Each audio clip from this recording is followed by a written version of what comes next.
मुख्य चिकित्सालय स्थित आहार केन्द्र रे पानीय जल समस्या। गजपति जिला पारलाखेमुंडी स्थित मुख्य चिकित्सालय आहार केन्द्र रे पानीय जल समस्या देखा मिली। जिला चिकित्सालय रे बहु रोगी को नहीं चिकित्सा पे आसुथिबा बेले 5 टंकिया डालमा भात खाइबाकू गहली लगी थाए।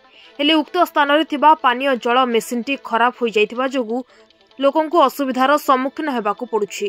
अन्यपटे खरा बढ़िबा एवं ग्रीष्म ऋतुर आगमन हेउथिबा बेले यथाशीघ्र एही पानीय जल समस्या दूर करबाकू आहार केन्द्र को आसुथिबा लोके दाबी करिसेंती। प्रथम तो हमर जो खाद्य रंधा जाय बहुत बढ़िया थिला, डालमा भात बहुत बढ़िया, नो डाउट बहुत सुंदर भाव में खाइलु। किंतु जेतले पानी पीवा आसलु ये कौन असुविधा होती आम जानी पारुनु।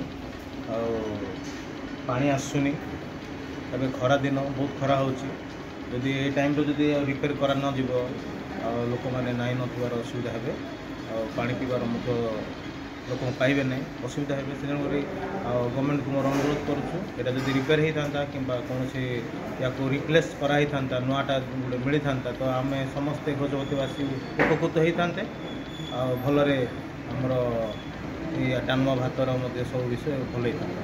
नाम है संतोष कुमार पाइक, कोगा मोर बड़पदा गजपति जिला बासिंदा। कौन ये समस्या देखते? मोर ये मौसा देह खराब थिला, आसली डॉक्टर को देखी आठी देखे शुणिले ये गोटे अन्न छत्र खुलाई बोलिक बहुत सुंदर रंधा होर जी कम कर बहुत बढ़िया कम कर सुंदर रंधा।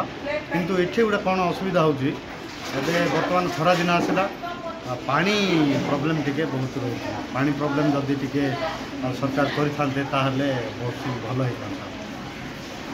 को पीवा पानी खराब अच्छे कहते? हाँ, आम जो पीवा पानी रखाई खराब।